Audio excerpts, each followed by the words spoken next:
నమస్తే. నేను జర్నలిస్ట్ శ్రీనివాస్. ఈరోజు న్యూస్ అనాలిసిస్లో ముందుగా సాక్షి పేపర్లో వార్తలను చూద్దాం. సుప్రీం కేసులో ఇంత నిర్లక్ష్యమా? మార్గదర్శిపై మరెన్నాళ్ళు ఇంకెన్నాళ్ళు కౌంటర్ దాఖలు చేస్తారు? ఇది ఎంత మాత్రం సహించరాంది. ఏపీ తెలంగాణ రాష్ట్ర ప్రభుత్వాలపై తెలంగాణ హైకోర్టు ఆగ్రహం వ్యక్తం చేసింది. కౌంటర్ వేస్తామని గత విచారణ సమయంలోనే చెప్పారు.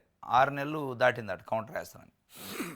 తెలంగాణ హైకోర్టు నిన్న మార్గదర్శి కేసు విషయంలో అటు తెలంగాణ రాష్ట్ర ప్రభుత్వానికి, ఏపీ రాష్ట్ర ప్రభుత్వానికి ఇద్దరికి కూడా అక్షంతలు వేసింది. ఒక రకంగా ఇది లాస్ట్ అండ్ ఫైనల్ కండిషనల్గా వాయిదా ఇచ్చింది. నెక్స్ట్ టైము ఒకవేళ కౌంటర్ వేయకపోతే అవసరమైతే చీఫ్ సెక్రటరీలు ఇద్దరిని పిలుస్తాం, 2 రాష్ట్రాల సంబంధించి అని చెప్పింది. ఏంది మార్గదర్శి కేసు అంటే, ఉండవెల్లి అరుణ్ కుమార్ రాజమండ్రి మాజీ ఎంపీ ఆయన ఒక కేసు వేశారు. వేస్తే దాంట్లో కౌంటర్ వేయడానికి ఇప్పటికి 13 సార్లు వాయిదాలు తీసుకుంది తెలంగాణ ప్రభుత్వం, ఏపీ ప్రభుత్వం. కౌంటర్ వేయడానికి సాహసమే చేయట్లే. మరి మార్గదర్శి కంపెనీ చేసిన అక్రమాలను వెనకేసుకొస్తుందా అంటే అట్లే డౌట్ వస్తుంది. 13 సార్లు వాయిదా వేశారు, 13 సార్లు డేట్ తీసుకున్నారు. నెక్స్ట్ డేట్లో వేస్తామని కౌంటర్ లేదు. లాస్ట్కి హైకోర్టు సీరియస్ అయ్యి అక్షంతలు వేయాల్సిన పరిస్థితి. బోన్లో నిలబెడతాం చీఫ్ సెక్రటరీలు అంటే అప్పుడు మరి నెక్స్ట్ టైం అని నేస్తారు, ఏం లేదు. 3 వారాలు టైం ఇచ్చారు. దీంట్లో అసలు కేసు ఏంటంటే, రామోజీరావు గారు మార్గదర్శిని 1972లో స్థాపించిండు. హిందూ యూనిఫైడ్ ఫ్యామిలీ యాక్ట్ కింద ఒక ఫ్యామిలీ ఒక చిన్న సంస్థ ఏర్పాటు చేసుకున్నట్టు. దాంట్లో డిపాజిట్లు సేకరించడానికి లేదు ప్రొవిజన్. డిపాజిట్ల నుంచి డిపాజిట్లు సేకరించే అవకాశం అందులో లేదు. అది ఎందుకంటే హిందూ అవిభాజ్య కుటుంబ చట్టం కింద 1972లో ఏర్పాటైంది. దాని తర్వాత 1997లో కేంద్రం ఒక చట్టం తెచ్చింది. ఆ చట్టం ప్రకారం కేంద్రం తెచ్చిన చట్టం ప్రకారము ఇది ఇన్కార్పొరేట్ కంపెనీ కాదు. ఇన్కార్పొరేట్ కంపెనీ కాకుండానే 2006 వరకు దాదాపు 2,75,000 మంది దగ్గర డిపాజిట్లు సేకరించిండు. దాదాపు 2,610 కోట్లు. అసలు అది స్థాపించింది హిందూ అవిభాజ్య చట్టం ప్రకారం. దాంట్లో డిపాజిట్లు సేకరించే అవకాశం లేదు. అది ఇన్కార్పొరేటెడ్ కంపెనీ కాదు. కానీ ఆయన స్టార్ట్ చేసినప్పటి నుంచి 2006 వరకు 2,610 కోట్ల రూపాయలు 2,75,000 మంది దగ్గర వసూలు చేసిండు డిపాజిట్లు. 2,75,000 మందిని మోసం చేసిండు. ఒక రాష్ట్ర ప్రభుత్వాన్ని మోసం చేసిండు. అంటే మభ్యపెట్టిండు. అంటే కంపెనీ లేదు, ఇన్కార్పొరేటెడ్ కంపెనీ లేదు, అర్హత లేదు, చట్టాలను వైలేట్ చేసి వసూలు చేసిండు. దానిపైన ఉండవెల్లి అరుణ్ కుమార్ గారు కోర్టుకు పోయిండు. అసలు మార్గదర్శికి డిపాజిట్లు సేకరించే అర్హత లేదు చట్ట ప్రకారం. ఆర్బీఐ చట్టంలో సెక్షన్ 45S ఉల్లంఘించిండు. కాబట్టి ఆయన పైన చర్యలు తీసుకొని ఆ డిపాజిట్లు అంతా డిస్బర్స్ చేయండి అని చెప్పిండు.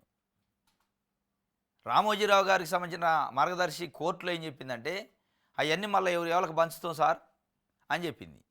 మరి ఆ పంచింది ఏదో కథ ఎవరికి పంచారు, మీ డిపాజిట్లు ఎవరు, లిస్ట్ ఇవ్వండి అని ఈయన ఉండవెల్లి అరుణ్ కుమార్ గారు అడిగితే ఇంతవరకు ఇవ్వకపోగా కౌంటర్ కూడా ఇవ్వలే. దానిపైన సుప్రీంకోర్టు మళ్ళీ తెలంగాణ హైకోర్టుకు ఒక గైడ్లైన్స్ ఇచ్చింది, ఇమీడియట్గా దీన్ని తొందరగా పరిష్కరించండి అని చెప్పి. అట్లాంటి కేసులు కూడా 2 రాష్ట్ర ప్రభుత్వాలు ఇవ్వట్లే. ఎందుకంటే దొరికిపోయిందా మరి మార్గదర్శి. దాంట్లో మార్గదర్శిని వెనకేసుకొచ్చే కార్యక్రమం అటు చంద్రబాబు నాయుడు గారి ప్రభుత్వం, ఇటు రేవంత్ రెడ్డి గారి ప్రభుత్వం ప్రయత్నం చేస్తుందంటే స్పష్టంగా ప్రయత్నం చేస్తున్నట్టే అనిపిస్తుంది. ఏదో ఒక రంగం తప్పియాలని చూస్తున్నారు. కానీ చట్టంలో ఇరక్కపోయారు.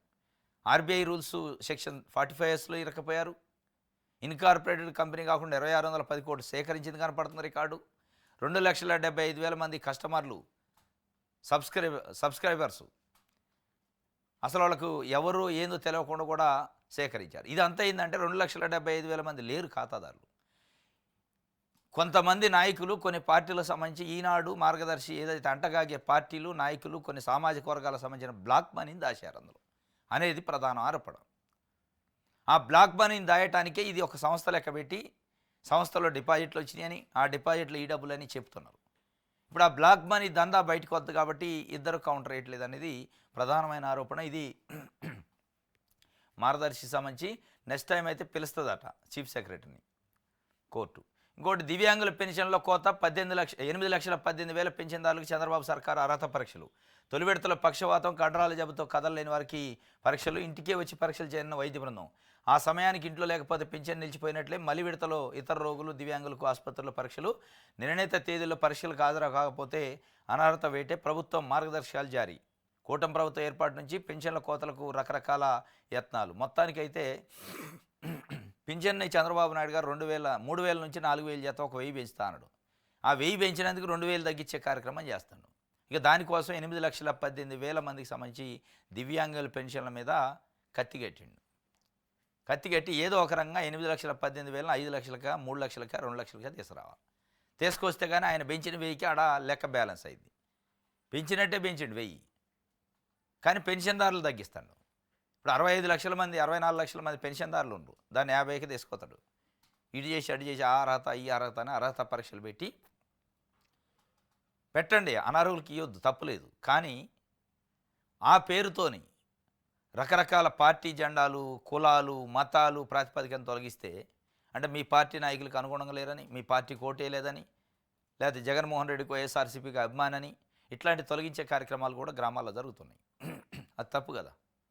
ఇంకోటి ఏంటంటే దివ్యాంగులు పేద ప్రజలు గ్రామాలలో రెక్కాడి తెడ్డొక్కాడినోళ్ళు, సరే కొంతమంది అనర్హులు ఉండొచ్చు, తొలగించాలి. ఇంతకంటే పెద్ద అనర్హత ఉన్న వ్యక్తులు కూడా పెన్షన్లు వస్తున్నాయి. ఇది పెన్షన్ల మీదనే ఇంత దాడి చేస్తున్నావు కాదు, 8,18,000 సంబంధించిన పెన్షన్ల పైన. మరి అసలు ఎట్లాంటి అర్హత లేకుండా, కేర్ ఆఫ్ అడ్రస్ లేకుండా, కంపెనీల పేరుతోని, పెట్టుబడుల పేరుతో రాష్ట్రంలోకి వచ్చి వందల వేల ఎకరాల భూములు ప్రభుత్వానికి తీసుకున్నారు. అనేక బెనిఫిట్లు ప్రభుత్వం నుంచి పొందారు. బ్యాంకు లోన్లు తీసుకున్నారు. వాళ్ళ దగ్గర నుంచి రికవరీ చేయరు. వాళ్ళ దగ్గర నుంచి నిజంగా రికవరీ చేయాలి కదా. చేసి ఆ భూములు రికవరీ చేయాలి కదా. తీసుకుంటారా? తీసుకోరు. అక్కడ బడాబాబులకు సంబంధించి అనర్హులు వచ్చి మొత్తం దొబ్బి తిన్నా కానీ ఏ ఇన్వెస్టిగేషన్ ఉండదు, విచారణ ఉండదు, ఏది ఉండదు. కానీ పేద ప్రజలు తీసుకున్న 4,000 రూపాయల పెన్షన్ కోసం నానా రకాల పరీక్షలు. కానీ దీంతో పాటు బడాబాబులు, పెట్టుబడిదారులు, పెత్తందారులు, పారిశ్రామికవేత్తలు, రాజకీయ నాయకులు అనేక అవకతవకలు, అర్హత లేకుండా కూడా చాలా బెనిఫిట్లు పొందుతున్నారు. ఇక వాళ్ళని కూడా మీరు కత్తి కడితే నిజంగా మీరు పక్షపాతం లేనట్టు. వీళ్ళకి ఇచ్చే 4,000 కాడనే ఇంత కట్టడి, మిగతా వాటి కాడ లేదు. ఇది మొత్తానికి 8,18,000 కటింగ్ చేసే కార్యక్రమం చేస్తాడట. ఇది ఒక వార్త సాక్షికి సంబంధించి. మా ముందు చెప్పులతో నడవద్దు, మా వీధుల్లో తిరగొద్దు, ఊర్లల్లోనే ఉండొద్దు, దళితులపై రెచ్చిపోయిన టీడీపీ రౌడీ మొక్కలు, ఎదురు తిరిగినందుకు దాడి, 8 బైకుల దహనం, బాధితులకు అండగా నిలిచిన వైఎస్ఆర్సీపీ నేతలపైన దాడి, కేసులు. వైఎస్ఆర్సీపీ వారే మాపై దాడి చేశారంటూ టీడీపీ రివర్స్ గేరు, కలెక్టరు ఎస్పీలు మాకు న్యాయం చేయాలి అని దళిత మహిళలు మాట్లాడుతున్నారు. ఇది నిన్న చిత్తూరు జిల్లా నగరి మండలంలో జరిగింది. చంద్రబాబు నాయుడు గారికి సంబంధించి సొంత జిల్లా. దళితుల్ని ఈరోజు కూడా 75 సంవత్సరాలు ఆయన స్వతంత్రం వచ్చి 77 సంవత్సరాలు అవుతుంది. ఈరోజు కూడా మా ముందు మీరు చెప్పులు వేసుకొని నడవద్దు, మా ముందు మీరు మంచి బట్టలు వేసుకొని నడవద్దు, మేము నడిచిన రోడ్ల మీద నడవద్దు, మేము తిరిగేకెళ్ళి మీరు తిరగొద్దు అని కండిషన్లు పెట్టి ఇగో ఇట్లా కొట్టారట. మొత్తం రౌడీ ముక్కలు తెలుగుదేశం పార్టీకి సంబంధించిన నాయకులు కొంతమంది దళిత మహిళల్ని, దళితుల్ని ఎంటబడి కొట్టారట. ఎంటబడి కొట్టి మళ్ళీ రివర్స్ వీళ్ళే ధర్నా చేశారట. ఎందుకంటే అధికారం ఉంది. రివర్స్ వీళ్ళే ధర్నా చేస్తే ఎవరైతే దెబ్బలు తిన్న బాధితులు ఉన్నారో వాళ్ళని తీసుకుపోయి పోలీస్ స్టేషన్లో పెట్టారట. కొంతమంది దళిత యువకుల్ని, దళిత మహిళల్ని. ఎవరైతే బాధితులు ఉన్నారో విక్టిమ్సే ఇప్పుడు అక్యూజ్డ్ అయ్యారు. అక్కడ పోలీస్ యంత్రాంగం ఆ పరిస్థితి చేసిందట. కానీ పోలీసులను అడిగితే ఏమంటున్నారు, ఇటు కొంతమందిని అటు కొంతమంది అరెస్ట్ చేసినాం, కంట్రోల్ చేయడానికి చూస్తున్నాం, పికెటింగ్ పెట్టినాం అంటున్నారు. అంటే కంట్రోల్ చేయాల్సిన పరిస్థితి, పికెటింగ్ పెట్టాల్సిన పరిస్థితి వచ్చిందంటే మరి ఇప్పుడు ప్రజాపాలన నడుతుందా, కులపాలన నడుతుందా? 77-78 సంవత్సరాల స్వతంత్రం వచ్చాక కూడా కులం, మేము నడిచిన దారిలో మీరు నడవద్దు, మేము తిన్న కంచంలో మీరు తినొద్దు, మేము తాగిన గ్లాసులో మీరు తాగొద్దు. అంటే ఈ భూమి ఏమన్నా ఒకళ్ళ సొత్తా? ఇది ఒక కులానికో, ఒక మతానికో, ఒక వర్గానికి సంబంధించిందే. రోడ్డు అంటే ప్రజలది. ఇక దాని కాడ వచ్చిందట చెప్పులు వేసుకొని నడవద్దట. చెప్పులు లేకుండా నడవాలి, మా ముందు చెప్పులు వేసుకొని నడిచారు కాబట్టి మీరు చెప్పులు వేసుకొని నడిచిన రోడ్డు మీద మేము ఎట్లా నడవాలి అని చెప్పి ఒక సామాజిక వర్గానికి సంబంధించిన వాళ్ళు దాడి చేశారట. ఇక నాయుడు ఆయన పేరు. ఇది నగరి దగ్గర జరిగింది, నగరి మండలంలో. ఎస్, ఇది ఒక నెక్స్ట్ ఆంధ్రజ్యోతి చూద్దాం.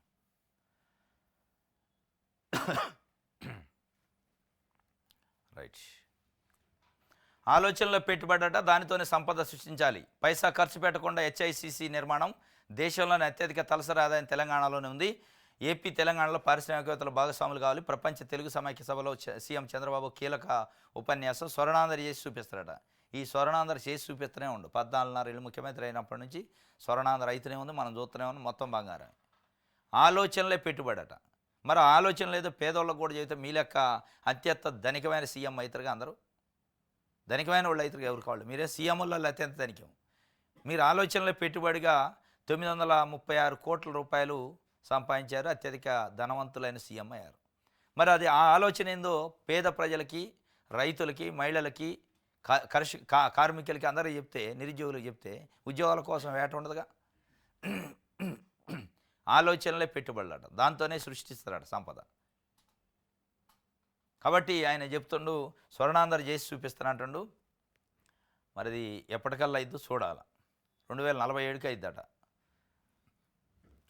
రైట్. ఇంకోటి పరిహారం పండగ పోలవరం నిర్వాసితులకు ఒకే రోజు 815 కోట్లు ఇచ్చారట. ఎన్నో ఏళ్ల ఎదురుచూపులకు కొత్త ఏడాది వేళ తెర. అనూహ్యంగా పరిహార చెల్లింపు, నిర్వాసితులు పెళ్లిబిక్కిన సంతోషం, ఊరూర సంబరాలు, పాలాభిషేకాలు. పోలవరానికి సంబంధించి భూములు పోయినోళ్ళు, ఇళ్ళు పోయిన వాళ్ళకి సంబంధించి పరిహారం దాదాపు 2017 అవతల నుంచే వెయిట్ చేస్తున్నారు. 2017లో చంద్రబాబు నాయుడు గారు ఉన్నప్పుడే ఒక 800 కోట్లు రిలీజ్ చేసిండట. మళ్ళీ ఆ మధ్యలో రాలే జగన్మోహన్ రెడ్డి కాలంలో. ఇప్పుడు 815 కోట్లు నిన్న కొత్త సంవత్సర సందర్భంగా రిలీజ్ చేశారట. వాళ్ళు ఆనందంలో పాలాభిషేకాలు చేస్తున్నారు చంద్రబాబు నాయుడు గారికి, పవన్ కళ్యాణ్, లోకేష్ బాబు, ఇట్లా అక్కడ లోకల్ ఎమ్మెల్యేకి. కాకపోతే నిన్న సుప్రీంకోర్టు ఒక జడ్జిమెంట్ ఇచ్చింది. భూమి ఎప్పుడో సేకరించి సేకరణ టైంలో ఉన్న మార్కెట్ వాల్యూ ప్రకారం వాళ్ళకి డిక్రీ చేశారు, అవార్డు చేస్తారు. అవార్డు చేసిన తర్వాత 10 ఏళ్లకో 15 ఏళ్లకో డబ్బులు ఇచ్చారు ఇప్పుడు. కానీ ఇప్పుడున్న మార్కెట్ ధర ప్రకారం ఇవ్వాలి వాస్తవంగా. ఇప్పుడు 2024లో డబ్బులు రిలీజ్ అయినాయి. డబ్బులు ఏ రోజు అయితే వాళ్ళ అకౌంట్లో పడుతున్నాయో ఆ రోజు ఉన్న మార్కెట్ విలువ ప్రకారం, వాల్యూ ప్రకారం వాళ్ళకి పరిహారం ఇవ్వాలి. కానీ అట్లా ఇవ్వలే. ఎప్పుడో 15 సంవత్సరాల క్రితం మార్కెట్ వాల్యూ ఇది ఇచ్చారు. అంటే ఇప్పుడు నష్టపోయారు వాళ్ళు రైతులు. అక్కడ ఉన్న రైతులు కావచ్చు, రకరకాల వర్గాల ప్రజలు కావచ్చు, వాళ్ళకి పోయిన చెట్టు పుట్టో భూమి ఇల్లు వాకిల్లో ఏదో పోయి ఉంటుంది కదా, వాళ్ళకి ఏ రోజు పరిహారం అకౌంట్లో జమ వేస్తారో ఆ రోజు ఉన్న మార్కెట్ విలువ ఇవ్వాలి. నువ్వు సేకరించి నేను 15 ఏళ్ల తర్వాత ఇస్తా అంటే వాళ్ళు ఏడబతకాల. కాబట్టి ఇది ఒక రకంగా వాళ్ళకి నష్టమే జరిగింది. సరే, పరిహారం రిలీజ్ అయింది, పండగ, వాస్తవంగా అదొక సంతోషమే. ఆ ఇచ్చే పరిహారం యాడ్ చేసి ఇవాళ మార్కెట్ విలువ ఇప్పుడు పెరిగినందుకు మరి అట్లా ఇచ్చే పరిస్థితి లేదు. పేదలకు ఆరోగ్య ధీమా, 1,43,00,000 కుటుంబాలకు రక్ష. ప్రతి కుటుంబానికి 25 లక్షల ఆరోగ్య భరోసా. మరో ఎన్నికల హామీ అమలుకు శ్రీకారం. ఏప్రిల్ 1 నుంచి హైబ్రిడ్ పద్ధతుల ఆరోగ్య బీమా. పేదలకు ఆరోగ్య ధీమా అట. పేదలకు ఆరోగ్య ధీమా కాదు ఇది. ఎందుకంటే ఆరోగ్యశ్రీ ట్రస్ట్ ఉండేది గతంలో. జగన్మోహన్ రెడ్డి ఉన్నప్పుడు దాంట్లో ఆరోగ్యశ్రీ ట్రస్ట్లో కార్డు తీసుకున్న వాళ్ళకి 25 లక్షలు ఉచితంగా వైద్యం చేసే అవకాశాన్ని ఇచ్చిండు. దాదాపు 3,000 డిసీజులు ప్రొసీజర్లు కూడా 3,500 ప్రొసీజర్లు అందరూ చేర్చిండు. దాన్ని ఇప్పుడు ఏం చేస్తున్న ఆరోగ్యశ్రీ ట్రస్ట్ అంటే ఏపీ గవర్నమెంట్ పరిధిలో ఉంటుంది. ఆ ట్రస్ట్ని తీసుకుపోయి ప్రైవేట్ వాళ్ళకు అప్పచెప్పిండు. ఇక ట్రస్ట్ లేదు. ట్రస్ట్ ఉంటుంది కానీ ట్రస్టు ప్రాధాన్యత తగ్గించి ప్రైవేట్ బీమా కంపెనీలు తీసుకొచ్చి అందులో పెట్టిండు. ఇప్పుడు 1-2 సంవత్సరాలు ప్రైవేట్ బీమా సంస్థలకి ఈ ప్రభుత్వమే చెల్లిస్తుంది ప్రజల తరపున. దాని తర్వాత ఎత్తేస్తారు చిన్న. ఇప్పుడు పంటల బీమా చూస్తున్నాం కదా మనం. చంద్రబాబు నాయుడు గారు వచ్చాక పంటల బీమా ఎత్తేసిండు. బీమా ఉంది కానీ రైతే పే చేసుకోవాలి. జగన్మోహన్ రెడ్డి ఉన్నప్పుడు రైతు పక్షాన ప్రభుత్వం పే చేసింది. ఇక ఆ పద్ధతి తెచ్చిండు. ట్రస్ట్ తీసేసి ఇక బీమా అనేది ప్రభుత్వం చెల్లిస్తాం మేము, ధీమాగా ఉండదు. అది ఒక రకంగా డోకా చేస్తున్నారు. 1-2 ఏళ్ళు అయ్యాక మీరేం చేస్తారు, ఆ ఆరోగ్య బీమా ఏదైతుందో హెల్త్ ఇన్సూరెన్స్ని మీరే చెల్లించుకోండి అని చెప్తూ అయిపోయాయి. ప్రైవేట్ వాళ్ళ చేతిలో పోదు. ఇంకోటి 2.5 లక్షల వరకు 2.5 లక్షల బిల్లు లోపటుంటే ఆరోగ్య బీమా అనేది ప్రైవేటు సంస్థలు చెల్లిస్తాయట. ప్రైవేట్ వాడు అంత ఈజీగా ఇస్తారా? మనం డైరెక్ట్గా డబ్బులు కట్టి హెల్త్ ఇన్సూరెన్స్ తీసుకుంటేనే నానా రకాల కొర్రీలు. ఏ డిసీజ్కి ఉందో తెలియదు, ఏ హాస్పిటల్ ఉందో తెలియదు, ఏ బెడ్ ఇస్తాడో తెలియదు, ఏ రూమ్ ఇస్తాడో తెలియదు, రకరకాల ఇబ్బందులు పెడతారు. మనం డైరెక్ట్గా ప్రైవేట్గా వ్యక్తిగత ఇండివిజువల్గా తీసుకుంటే ఇది గ్రూప్ ఇన్సూరెన్స్. ఇక వాడు 30 తిప్పలు పెడతాడు. పర్మిషన్ లేదంటాడు, ఇది అంటాడు, అది అంటాడు, ఇది అంటాడు. ప్రైవేట్ హాస్పిటల్ వాళ్ళు ఒక పట్టాన వైద్యం చేయరు. ట్రస్ట్ కాబట్టి, అది గవర్నమెంట్ కాబట్టి ఒక ధీమా ఉంటుంది. ఎవడో ప్రైవేట్ వాడు కోప చేస్తే వాడు ఎందుకు స్పందిస్తాడు? వీళ్ళు కట్టేది నామినల్ అమౌంట్ పే చేస్తారు. నామినల్ అమౌంట్కి వాడు ఇయ్యాడు, అన్ని డిసీజులకి ఇయ్యాడు, అన్ని హాస్పిటల్లో ఇయ్యాడు. ఏదో కొన్ని హాస్పిటల్లో ఉంటుంది. అది నానా రకాల కొర్రీలు పెడతారు. ఇది మొత్తానికైతే ఆరోగ్య ధీమా కాదు, ఇది ఆరోగ్య దోకా. ఇది పేదలకు ఆరోగ్యపరంగా దోకా చేసినట్టే అర్థం చేసుకోవాలి.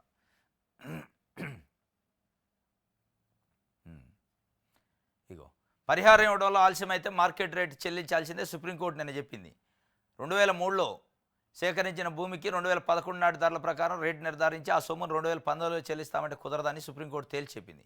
అధికారుల కారణంగా పరిహారం చెల్లింపులు ఆలస్యమైతే ఆ పరిహారం చెల్లించే నాటికి సదరు భూములకు మార్కెట్ రేటు ఎంత ఉంటే అంత చెల్లించాల్సిందేనని, అలా మార్కెట్ ధరను పొందే హక్కు భూ యజమానులకు ఉంటుందని స్పష్టం చేసింది. బెంగళూరు మైసూర్ మౌలిక వసతుల నడవ ప్రాజెక్టు కోసం 22 ఏళ్ల క్రితం భూములు సేకరించారట.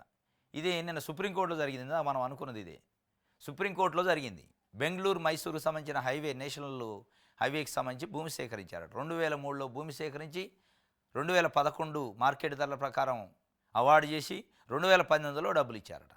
ఎప్పుడో నువ్వు 2003లో సేకరించి 2019లో డబ్బులు ఇస్తానంటే 22 ఏళ్ల తర్వాత ఏ రేటు ఇస్తున్నావు? 22 ఏళ్ల తర్వాత 2011 రేటు ఎందుకు ఇవ్వాలి? 2019లో కాదు నువ్వు ఇచ్చింది డబ్బులు. 2019లో ఏ రేటు ఉందో అది ఇవ్వాలి కదా అని వాళ్ళు సుప్రీంకోర్టుకు పోయారు. సుప్రీంకోర్టు చాలా క్లియర్గా చెప్పింది.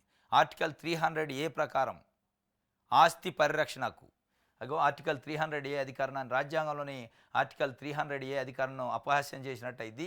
కాబట్టి ఎట్టి పరిస్థితుల్లో ఏ రోజు మీరు అకౌంట్లలో డిపాజిట్ చేస్తారో ఆ రోజు ఉన్న మార్కెట్ ధర ప్రకారమే డబ్బులు ఇవ్వాల్సిందే అని ఏదైతే భూ సేకరణకు సంబంధించి మొత్తం దేశంలో ఈ జడ్జిమెంట్ అమలైంది.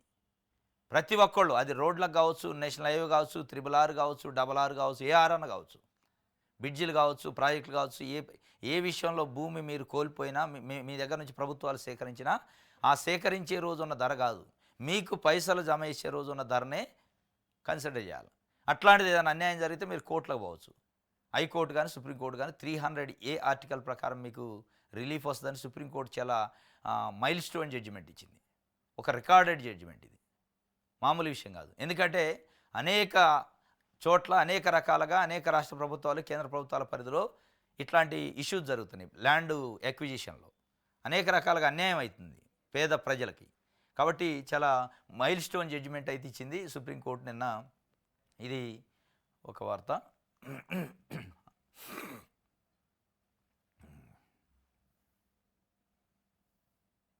ఆంధ్రప్రభ చూద్దాం.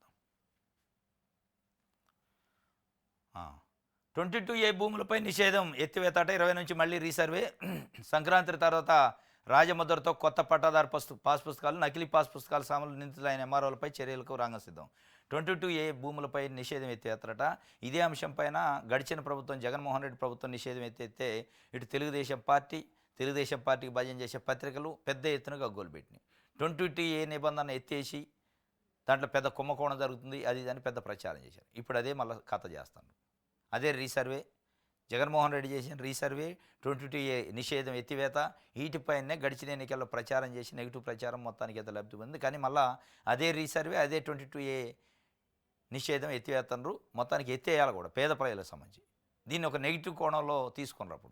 ఇప్పుడు మరి వీళ్ళు చేస్తున్నారు అసైన్మెంట్ భూములు, లావణ పట్టాలకి నిషేధం ఎత్తేసే కార్యక్రమం అట.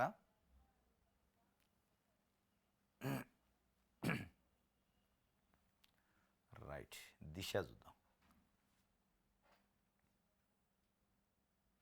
మహిళలకు త్వరలోనే ఫ్రీ బస్ జర్నీ అట. అధ్యయనం కోసం కర్ణాటక వెళ్ళిన ఏపీ మంత్రుల బృందం ఆ రాష్ట్ర సీఎం సిద్ధరామయ్యతో సమావేశం. పథకం అమల్లో లోటుపాటు రాకూడదనే అధ్యయనం. బెంగళూరులోని Shantinagar RTC depot smart ticket విధానం పరిశీలన వివరాలు వెల్లడించిన హోంమంత్రి అనిత. నిన్న ఆంధ్రప్రదేశ్ మంత్రులు కొంతమంది బృందం కలిసి మహిళలకు ఫ్రీ బస్ ఎట్లా ఇవ్వాలని కర్ణాటకలో తిరిగారట. అక్కడ ముఖ్యమంత్రి సిద్ధరామయ్యను కూడా కలిశారు. దాంట్లో ఉన్న లోటుపాట్లు ఏంది, అసలు ఎట్లా అమలు చేయాలి, దాంట్లో డిఫెక్ట్స్ ఏందని తెలుసుకున్నారట. మొత్తానికైతే త్వరలోనే ఫ్రీ బస్ జర్నీ ఉంటుంది. ఉగాది అంటున్నారు, మళ్ళీ ఇంకా అవతలు ఉండొచ్చు యువతలు ఉండొచ్చు, కానీ మొత్తానికైతే అధ్యయనం స్టార్ట్ అయింది.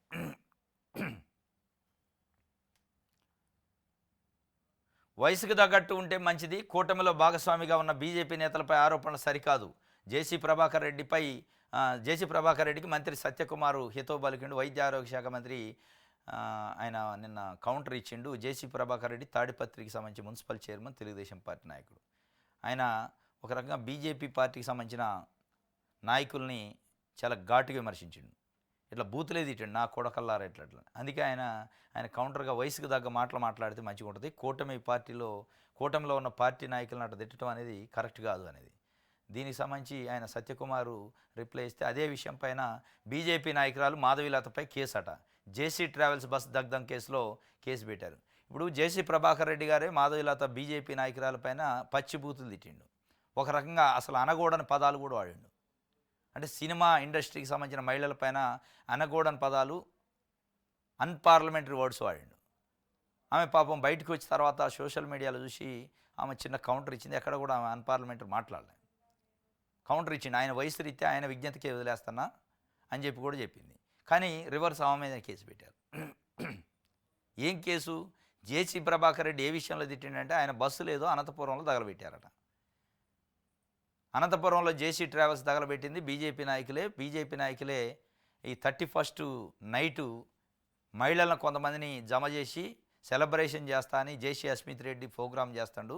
ఇది మహిళల ప్రాణ మాన నష్టాలకు సంబంధించి ప్రమాదం ఉంది, ఇది కరెక్ట్ కాదు అని చెప్పి కౌంటర్ కొంతమంది బీజేపీ పెద్దలు, ఆమె కూడా మాట్లాడింది మాధవీలత. దానిపైన ఆమె మాట మాట్లాడింది కాబట్టి ఆమె తగలబెట్టించిందని వీళ్ళ అభియోగం. దానిపైనే ఆయన ఫైర్ అయ్యిండు. ఆమె మీద రివర్స్ కేసు పెట్టారు. తిట్టింది తాడిపర్తి మున్సిపల్ చైర్మన్ జేసీ ప్రభాకర్ రెడ్డి. బూతులు, పచ్చి బూతులు. ఒకవేళ పెడితే గిడితే మహిళా చట్టాల ప్రకారం జేసీ ప్రభాకర్ రెడ్డి మీద కేసు పెట్టాలి. కానీ రివర్స్ మాధవీలత మేము పెట్టారు కేసు. ఇగో నటి బీజేపీ నాయకురాలు మాధవీలతపై కేసు నమోదైంది. జేసీ ట్రావెల్స్ బస్సు దగ్ధం కేసులో తాడిపత్రి పోలీస్ స్టేషన్లో మాధవీలతపై ఫిర్యాదు మేరకు కేసు నమోదు చేశారు. జేసీ పార్కులో నిర్వహించిన న్యూ ఇయర్ వేడుకలకు వెళ్ళొద్దంటూ మాధవీలత వివాదాస్పద వ్యాఖ్యలు చేశారు. వివాదాస్పదం ఏంది? వెళ్ళేటోడు వెళ్తాడు, ఆమె చెప్పిందే వినరు కదా. ఒక స్టేట్మెంట్ ఇచ్చారు, వెళ్ళకూడదు, ఆడ అసాంఘిక కార్యకలాపాలు జరిగే అవకాశం ఉంది, మహిళలకు సంబంధించి మానానికి సంబంధించి ప్రమాదం ఉంది అని చెప్పింది. ఈనేటోళ్ళు ఏం ఆగుతారు, ఎన్నోళ్ళు పోతారు. ఆమె వెళ్ళొద్దని వివాదాస్పద వ్యాఖ్యలు చేశారు. ఆమె మాటలను పట్టించుకోకుండా మహిళలు భారీగా తరలి వెళ్ళారు.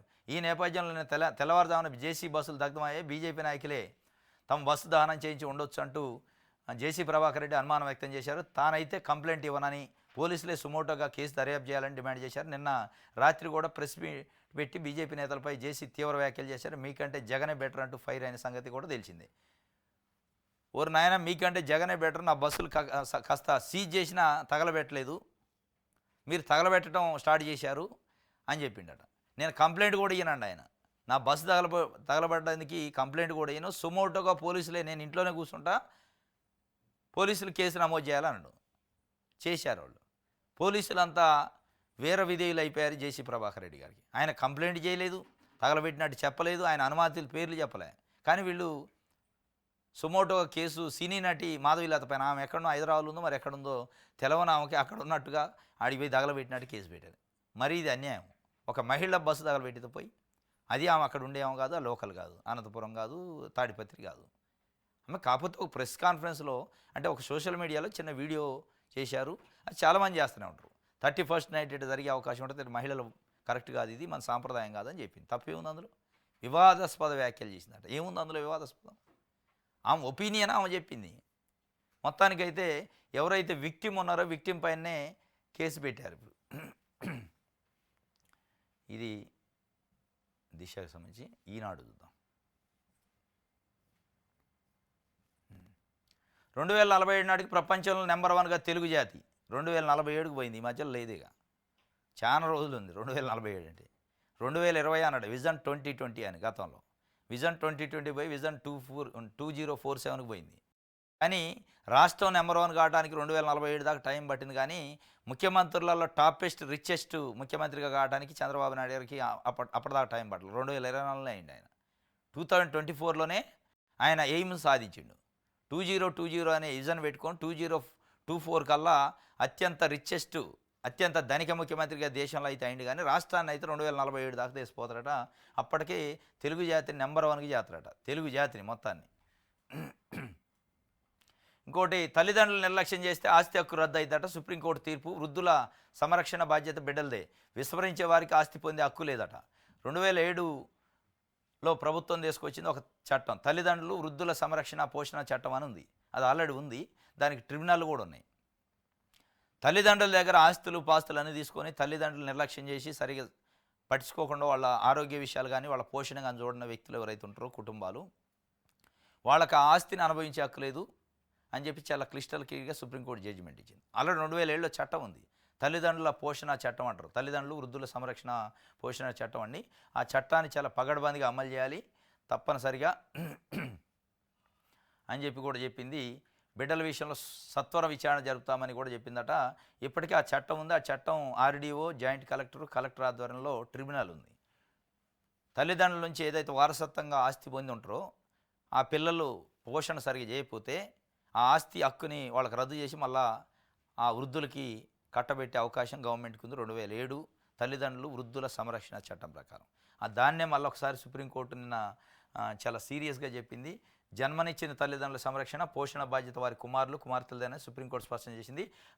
ఆ బాధ్యతను విస్మరించిన వారికి కన్నవారి ఆస్తిని పొందే హక్కు లేదని తేల్చి చెప్పింది. వృద్ధాప్యంలో అమ్మా నాన్నల బాగోగులన్నీ చూసుకుంటానని హామీ ఇచ్చిన వారి నుంచి ఆస్తి పొందిన కుమారుడు మాట తప్పడంతో ఓ కన్నతల్లి న్యాయస్థానాన్ని ఆశ్రయించింది. ఈ కేసును విచారించిన సుప్రీంకోర్టు ఇది చెప్పిందట, గిఫ్ట్ డీడ్ని రద్దు చేసి పడేసిందట. ఇది ఒక వార్త. కాబట్టి తల్లిదండ్రులని సరిగ్గా చూసుకోవాలి, అందరూ చూసుకోకుండా గిఫ్ట్లు అంత ఆస్తి వచ్చింది తప్ప ఇంకా ఆస్తి వచ్చింది కాబట్టి ఏం చేస్తారని వదిలేస్తే సుప్రీంకోర్టు ఉంది, 2007 చట్టం ఉంది, ఆ రెండు కలిసి కత్తెరేస్తాయి మీకు. కాబట్టి జాగ్రత్తగా చూసుకోవాలి. ఇది ఈనాడుకు సంబంధించి. ఇది ఈరోజు న్యూస్ అనాలిసిస్. రేపు తాజా వార్తలతో తిరిగి కలుసుకుందాం. Thank you.